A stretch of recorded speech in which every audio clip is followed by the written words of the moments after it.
இது உங்கள் Moon TV, என்றென்றும் உங்களுக்காக. Danish Ahmed Group of Institution வழங்கும் Moon News.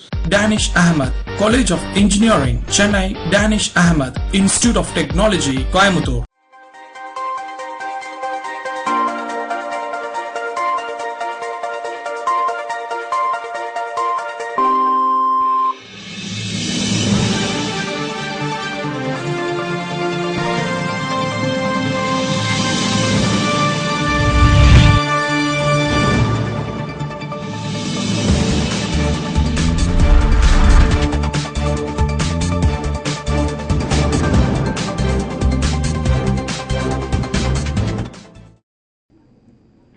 வாழ்த்துக்கள். முன் செய்திகளுக்காக காயத்ரி ரத்னசாமி.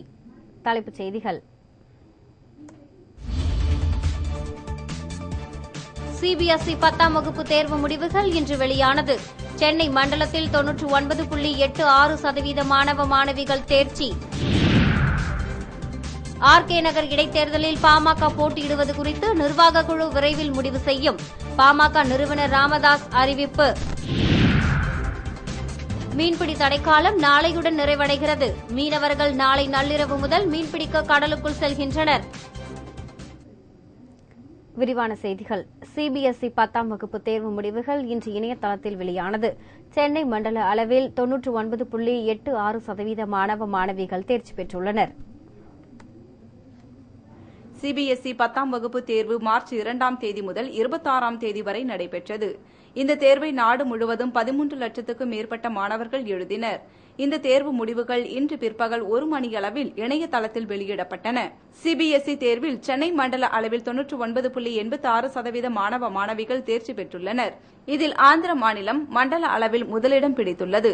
99.77% தேர்ச்சி பெற்று கோவா மாநிலம் 2வது இடத்தையும், 99.76% தேர்ச்சி பெற்று தமிழகம் 3வது இடத்தையும் பிடித்துள்ளன.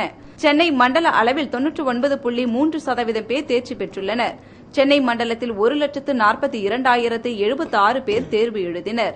இதில் 1,40,694 பேர் வெற்றி பெற்றுள்ளனர். ஆர்கே நகர் இடைத்தேர்தலில் பாமக போட்டியிடுவது தொடர்பாக கட்சியின் நிர்வாக குழு விரைவில் முடிவு செய்யும் என பாமக நிறுவனர் ராமதாஸ் தெரிவித்துள்ளார். கோவையில் வரும் 12ஆம் தேதி பாமக மாநாடு நடத்த அக்கட்சி திட்டமிட்டுள்ளது. இது தொடர்பாக மாநாட்டுக்கான இடம் தேர்வு செய்வது மற்றும் மாநாட்டு முன்னேற்பாடு பணிகள் குறித்து ஆலோசிக்க பாமக நிறுவனர் ராமதாஸ் இன்று கோவை வந்தார். அப்போது கோவை விமான நிலையத்தில் செய்தியாளர்களிடம் பேசிய ராமதாஸ், ஆர்கே நகர் சட்டமன்ற இடைத்தேர்தலில் போட்டியிடுவது தொடர்பாக கட்சியின் நிர்வாக குழு ஆலோசித்து முடிவு செய்யும் என தெரிவித்தார். செய்யணும்னு நான் தான் சொல்லிட்டு இருக்கேன். அவங்களுக்கு சொல்லிட்டு இருக்கிறேன். திமுகவுக்கு சொல்லிட்டு இருக்கிறது நான் தான். அதனால என்னுடைய யோசனை ஏற்றுக்கொண்டாங்களோ என்னமோ தெரியல. ஆனா அவங்க நல்ல முடிவு எடுத்திருக்காங்க. செய்யணும்னு ஒரு முடிவு. மேலும் சொத்து குவிப்பு வழக்கில் மேல்முறையீடு செய்ய முடிவு எடுத்திருக்கும் திமுகவின் முயற்சி வரவேற்கத்தக்கது என்றார். மீன்பிடி தடைக்காலம் நாளையுடன் நிறைவடைவதால் மீனவர்கள் நாளை நள்ளிரவு முதல் கடலுக்கு செல்ல தயாராகி வருகின்றனர். மீன்களின் இனப்பெருக்கத்துக்காக ஆண்டுதோறும் ஏப்ரல் 15 முதல் மே 30ஆம் தேதி வரை 45 நாட்கள் வங்கக்கடல் பகுதியில் ஆழ்கடலில் மீன்பிடிக்க தடை விதிக்கப்பட்டு வந்தது.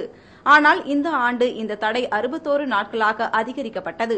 இந்நிலையில் கடந்த மார்ச் 29ஆம் தேதி அமலுக்கு வந்த மீன்பிடி தடைக்காலம் நாளையுடன் முடிகிறது. இதனால் மீனவர்கள் நள்ளிரவு முதல் கடலுக்கு செல்கின்றனர். மேலும் விசைப்படகில் டீசல் கேன்கள், ஐஸ் கட்டிகள், வலை, ஜிபிஎஸ் உள்ளிட்ட கருவிகள், சமையலுக்கு தேவையான அரிசி மற்றும் மளிகை பொருட்கள் ஆகியவற்றை தயாராக வைக்கும் பணியில் மீனவர்கள் தீவிரமாக ஈடுபட்டுள்ளனர். பொறியியல் கல்லூரிகளின் தரத்தை உயர்த்த ஐஐடி வல்லுநர்கள் மற்றும் கல்வியாளர்கள் கொண்ட உயர்மட்ட குழு ஒன்றை அமைக்க வேண்டும் என திமுக பொருளாளர் மு.க. ஸ்டாலின் தமிழக அரசுக்கு கோரிக்கை விடுத்துள்ளார். பொறியியல் கல்லூரிகள் தரத்தை உயர்த்துவது தொடர்பாக திமுக பொருளாளர் மு.க. ஸ்டாலின் தனது முகநூல் பக்கத்தில் வெளியிட்டுள்ள செய்தியில், அண்ணா பல்கலைக்கழகத்தின் கட்டுப்பாட்டில் உள்ள பொறியியல் கல்லூரிகளின் தரம் குறைந்து வருவது கவலையளிப்பதாகவும், 2014ஆம் ஆண்டு நவம்பர் மற்றும் டிசம்பர் மாதங்களில் செமஸ்டர் தேர்வு எழுதிய பொறியியல் மாணவர்களின் 47% பேர் தேர்ச்சி பெறவில்லை என்றும், 250க்கும் மேற்பட்ட கல்லூரிகளில் 40%த்திற்கும் கீழாகவும், 58 கல்லூரிகளில் 20%த்திற்கும் குறைவாகவே மாணவர்கள் தேர்ச்சி பெற்றுள்ளனர் என தெரிவித்துள்ள ஸ்டாலின், அகில இந்திய தொழில்நுட்ப கவுன்சிலின் விதிமுறைகளுக்கு மாறாக ஆசிரியர்கள் பலர் ஒன்றுக்கும் மேற்பட்ட கல்லூரிகளில் பணிபுரிவதாக சமீபத்திய ஆய்வொன்று தகவல் வெளியாகியுள்ள நிலையில் துணைவேந்தர்களை நியமிப்பதில் மட்டும் முனைப்பு காட்டும் அதிமுக அரசு பொறியியல் கல்லூரிகளில் அளிக்கப்படும் கல்வியின் தரத்தை மேம்படுத்த துளிக்கூட அக்கறை காட்டுவதாக தெரியவில்லை என ஸ்டாலின் குற்றம் சாட்டியுள்ளார். பொறியியல் கல்வி என்பது இளைய தலைமுறையினரின் எதிர்காலம் என்பதையும், வேலைவாய்ப்பு என்பது அவர்கள் பெறும் கல்வித்தரத்துடன் நேரடியாக தொடர்புடையது என்பதையும் தமிழக அரசு உணர்ந்து ஐஐடி வல்லுநர்கள் மற்றும் கல்வியாளர்கள் கொண்ட உயர்மட்ட குழு ஒன்றை உடனே அமைத்து பொறியியல் கல்லூரிகளின் தரத்தை உயர்த்த தேவையான ஆலோசனைகளை அக்குழுவிடமிருந்து பெற்று அவற்றை செயல்படுத்த தமிழக அரசு நடவடிக்கை எடுக்க வேண்டும் என திமுக பொருளாளர் மு க ஸ்டாலின் தனது முகநூல் பக்கத்தில் தெரிவித்துள்ளார். கோவை மாவட்டம் சுல்தான்பேட்டையில் உள்ள ஆவின் பால் கொள்முதல் நிறுத்தப்பட்டதற்கு எதிர்ப்பு தெரிவித்து விவசாயிகள் பாலை சாலையில் கொட்டி போராட்டத்தில் ஈடுபட்டனர். கோவை மாவட்டத்திலிருந்து கொள்முதல் செய்யப்படும் ஆவின் பால் தருமபுரி, திருவண்ணாமலை ஆகிய குளிரூட்டும் நிலையங்களுக்கு கொண்டு செல்லப்படுகின்றன. இந்நிலையில் தமிழக அரசின் கட்டுப்பாட்டில் உள்ள ஆவின் நிறுவனம் தற்போது ஒவ்வொரு பகுதியிலும் ஒருநாள் பால் கொள்முதல் செய்வதை நிறுத்தியுள்ளது. சுல்தான்பேட்டையில் உள்ள குளிரூட்டும் நிலையத்தில் பராமரிப்பு பணி நடைபெறுவதால் இந்த பால் கொள்முதல் தற்காலிகமாக நிறுத்தப்பட்டது. இதற்கு எதிர்ப்பு தெரிவித்து விவசாயிகள் பாலை சாலையில் கொட்டியும் இலவசமாக பொதுமக்களுக்கு வழங்கியும் போராட்டத்தில் ஈடுபட்டனர். காவிரியில் கழிவுநீர் கலப்பதால் ஒகேனக்கல் குடிநீர் திட்டத்திற்கு ஆபத்து ஏற்படும் அபாயம் உள்ளது என அன்புமணி ராமதாஸ் தெரிவித்துள்ளார். காவிரியில் கழிவுநீர் கலப்பது தொடர்பாக பாமக நாடாளுமன்ற உறுப்பினர் அன்புமணி ராமதாஸ் வெளியிட்டுள்ள அறிக்கையில், கர்நாடக அரசு ஒவ்வொரு நாளும் காவிரி ஆற்றில் 148.2 கோடி லிட்டர் கழிவுநீரை திறந்துவிடப்படுவதால் காவிரி கரையோர பகுதிகள் நச்சு பூமியாக வருகின்றன என குறிப்பிட்டுள்ள அன்புமணி ராமதாஸ், காவிரி ஆற்றின் வெள்ள நீரை வெளியேற்றுவதற்கான கால்வாயாக மட்டும் பயன்படுத்தி வந்த கர்நாடக மாநில அரசு இப்போது கழிவுநீரை வெளியேற்றுவதற்கான சாக்கடையாகவும் பயன்படுத்த தொடங்கியிருக்கும் சட்டவிரோத செயலுக்கு கண்டனம் தெரிவித்துள்ளார். காவிரியில் வரும் தண்ணீர் தூய்மையாக இருந்தால் மட்டுமே கூட்டு குடிநீர் திட்டங்களின் நோக்கம் நிறைவேறும் என்றும், நச்சுகள் நிறைந்த கழிவுநீர் கலந்த காவிரி ஆற்றிலிருந்து தண்ணீர் எடுத்து செயல்படுத்தப்படும் இந்த திட்டங்களால் மக்களுக்கு பாதுகாக்கப்பட்ட குடிநீர் கிடைக்காது என அன்புமணி ராமதாஸ் குறிப்பிட்டுள்ளார். எனவே காவிரி பாசன மாவட்ட விவசாயிகள் மற்றும் தருமபுரி, கிருஷ்ணகிரி, வேலூர் மாவட்ட மக்களின் நலன் கருதி காவிரியில் கழிவுநீரை திறக்கக்கூடாது என கர்நாடக அரசை தமிழக அரசு எச்சரிக்க வேண்டும். அது மட்டுமன்றி உச்சநீதிமன்றத்தில் வழக்கு தொடர்ந்து கர்நாடக அரசுக்கு தண்டனை பெற்று தருவதுடன் பாதிப்புகளுக்கு இழப்பீடு பெறவும் தமிழக அரசு நடவடிக்கை எடுக்க வேண்டும் என அன்புமணி ராமதாஸ் வலியுறுத்தியுள்ளார். நெல்லையில் புதிதாக கட்டப்பட்டு வந்த தேவாலயத்தின் மேற்கூரை இடிந்து விழுந்ததில் 3 தொழிலாளர்கள் பரிதாபமாக உயிரிழந்தனர். படுகாயமடைந்த 12 பேர் அரசு மருத்துவமனையில் அனுமதிக்கப்பட்டு சிகிச்சை பெற்று வருகின்றனர். நெல்லையில் புதிய பேருந்து நிலையம் அருகே உள்ள சேவியர் காலனியில் புதிதாக கட்டப்பட்டு வந்த தேவாலயத்தின் மேற்கூரை அமைக்கும் பணி நடைபெற்றுக் கொண்டிருந்தது. இந்நிலையில் நேற்றிரவு எதிர்பாராத விதமாக தேவாலயத்தின் மேற்கூரை முற்றிலும் இடிந்து விழுந்தது. இந்த சம்பவம் குறித்து தகவல் அறிந்த காவல்துறையினர், தீயணைப்புத் துறையினர் மற்றும் மீட்புப் படையினர் விரைந்து வந்து கட்டிட இடிபாடுகளில் சிக்கியவர்களை மீட்கும் பணியில் ஈடுபட்டனர். இந்த மீட்புப் பணியின் போது உயிரிழந்த நிலையில் 3 பேர் மீட்கப்பட்டனர். மேலும் இடிபாடுகளில் சிக்கிய 12 பேரை மீட்டு பாளையங்கோட்டை அரசு மருத்துவக் கல்லூரி மருத்துவமனைக்கு சிகிச்சைக்காக அனுப்பி வைத்தனர். நகரத்தில் சேவியர் காலனி என்ற இடத்தில் ஒரு சர்ச் கட்டிட வளாகத்தில் மேற்கூரை அமைக்கும் பணி நடைபெற்றுக் கொண்டிருக்கும் பொழுது இன்று மாலை சுமார் 8 மணி அளவில் விபத்து நடைபெற்றுள்ளது. இந்த விபத்து நடைபெற்ற பொழுது சுமார் 9 நபர்கள் சிறு காயம்பட்டவர்கள் உடனடியாக திருநெல்வேலி அரசு மருத்துவமனைக்கு கொண்டு சென்று சேர்க்கப்பட்டு அங்கு அவருக்கு சிகிச்சை அளிக்கப்பட்டு வருகின்றது. இடிபாடுகளுக்கிடையே சுமார் 3 நபர்கள் சிக்கியிருக்கலாம் என கருதப்படுகின்றது. அவர்களை மீட்கக்கூடிய பணி தற்போது நடைபெற்று வருகின்றது. விரைவிலே அவர்களை மீட்டெடுக்க முயற்சி செய்யப்பட்டுக் கொண்டிருக்கின்றது. இது சம்பந்தமாக அரசின் உத்தரவுகளை பெற்று மேல் நடவடிக்கை. தகவல் அறிந்து சம்பவ இடத்துக்கு வந்த நெல்லை மாவட்ட ஆட்சியர் கருணாகரன், காவல்துறை ஆணையர் சுரேஷ்குமார் உட்பட அதிகாரிகள் பலர் ஆய்வு மேற்கொண்டனர். மேலும் இந்த சம்பவம் குறித்து முழுமையான விசாரணைக்கு உத்தரவிடப்படும் என மாவட்ட ஆட்சியர் தெரிவித்தார். அம்மா குடிநீர் பந்தலில் தண்ணீர் அருந்திய அருந்ததியர் சமுதாயத்தைச் சேர்ந்தவரை தாக்கிய அதிமுக ஒன்றிய செயலாளரை கைது செய்ய வலியுறுத்தி திண்டுக்கல்லில் தலித் விடுதலை முன்னணி இயக்கத்தினர் கண்டன ஆர்ப்பாட்டத்தில் ஈடுபட்டனர். திண்டுக்கல் மாவட்டம் பாளையம் பேருந்து நிலையம் அருகே அமைக்கப்பட்டிருந்த அம்மா குடிநீர் பந்தலில் அருந்ததியர் சமுதாயத்தை சேர்ந்த பாக்யராஜ் என்பவர் தண்ணீர் குடித்துள்ளார். அப்போது அங்கு வந்த குஜிலியம்பாறை அதிமுக ஒன்றிய செயலாளர் ஜெட் சிவா பாக்யராஜை தாக்கியதாக கூறப்படுகிறது. இதுகுறித்து காவல் நிலையத்தில் புகார் அளித்தும் இதுவரை போலீசார் எவ்வித நடவடிக்கையும் மேற்கொள்ளவில்லை என கூறப்படுகிறது. இதையடுத்து திண்டுக்கல் மணிகுண்டு அருகே தலித் விடுதலை முன்னணி இயக்கத்தினர் கண்டன ஆர்ப்பாட்டத்தில் ஈடுபட்டனர்.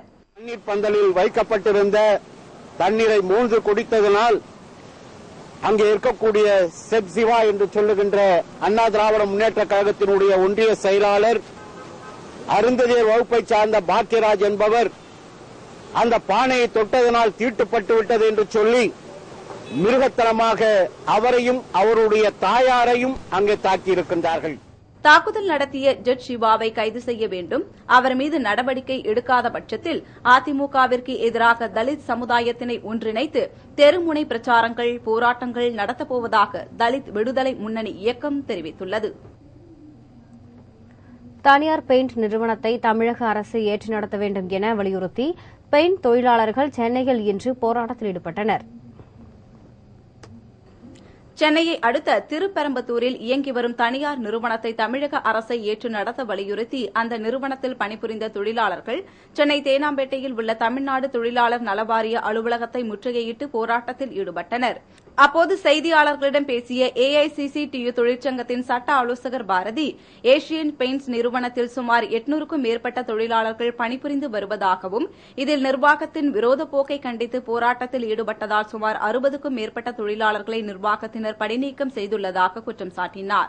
மேலும் இது தொடர்பாக தொழிலாளர் உதவி ஆணையரிடம் புகார் தெரிவித்தும் எந்தவித நடவடிக்கையும் மேற்கொள்ளவில்லை என அவர் மேலும் குற்றம் சாட்டினார்.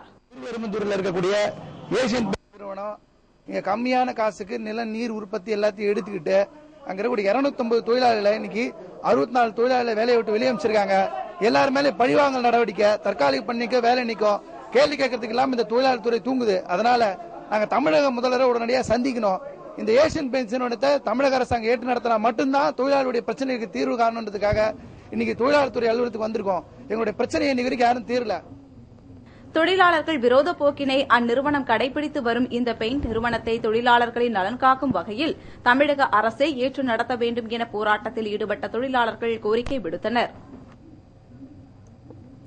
அரியலூர் அருகே இடித்தாக்கி பெண் ஒருவர் உயிரிழந்த சம்பவம் அப்பகுதியில் சோகத்தை ஏற்படுத்தியுள்ளது.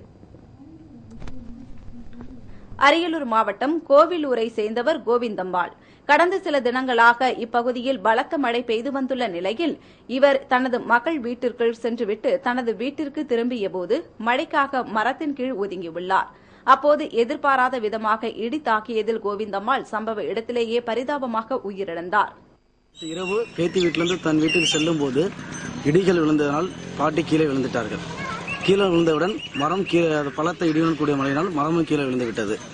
கீழே விழுந்து விட்ட பிறகு பாட்டியை காப்பாற்ற வந்தவர்கள் மீது மரங்கள் கீழே விழுந்ததால் பின் வீட்டுக்கு எடுத்து செய்யப்பட்டு அதுக்கப்புறம் 108 ஆம்புலன்ஸ் மூலம் டாக்டர் வந்து பரிசோதனை செய்யும் போது உயிரிழந்து விட்டதுன்னு சொல்லியிருக்காங்க.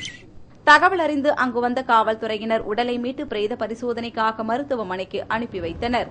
மேலும் இந்த சம்பவம் குறித்து போலீசார் வழக்கு பதிவு செய்து விசாரணை மேற்கொண்டு வருகின்றனர்.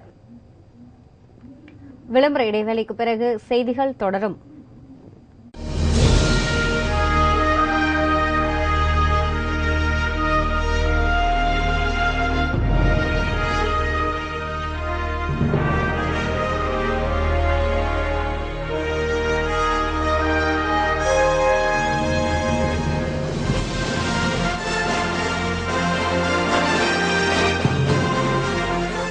Satisfaction beyond the expectation. Dubai, Riyadh, Kuwait and Bangkok.